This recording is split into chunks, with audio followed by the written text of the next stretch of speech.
ఈ వీడియోలో మనం హై ప్రోటీన్ బ్రేక్ఫాస్ట్ ఎలా చేయాలని మాట్లాడుకుందాం. సో నేను వాడేది అయితే ఇదే. దీనికి కావాల్సిన ingredients oats, whey protein, milk, banana.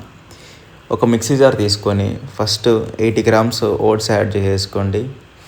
ఇంకా మీకు నచ్చిన whey protein half scoop whey protein add చేసుకోండి.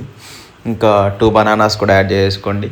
ఇంకా లాస్ట్ మిల్క్ ఎలా యాడ్ చేసుకోవాలంటే మీకు ఎంత థిక్నెస్లో కావాలి, థిక్ షేక్గా కావాలా లేకపోతే కొంచెం వాటర్గా కావాలా అది చూసుకొని యాడ్ చేసుకోండి. ఇంకా అవన్నీ మిక్స్ చేసేసి ఇంకా చూస్తే అది ఇలా వస్తుంది. దాన్ని కాసేపు ఫ్రిడ్జ్లో పెట్టేసుకోండి. ఇప్పుడు ఎగ్స్ ఒక 4 ఎగ్స్ తీసేసుకోండి. ఎయిర్ ఫ్రైయర్ ఉంటే ఎయిర్ ఫ్రైయర్ లేకపోతే ప్యాన్ 4 ఎగ్స్ కొట్టేసుకొని మీకు నచ్చిన మసాలాలు, నేనైతే salt, pepper, garam masala, chilli powder ఇవే వాడాను. ఇవన్నీ బాగా మిక్స్ చేసుకొని ఎయిర్ ఫ్రైయర్లో పెట్టేసా. ఇంకా అది టైమర్ సెట్ చేసుకొని లాస్ట్ రిజల్ట్ ఇలా వచ్చింది. సో ఇవన్నీ సర్వ్ చేసుకొని తినేయడమే. దీంట్లో వచ్చి మనకి 800 క్యాలరీస్ ఉంటాయి, 50 గ్రామ్స్ ప్రోటీన్ ఉంటుంది. Follow for more.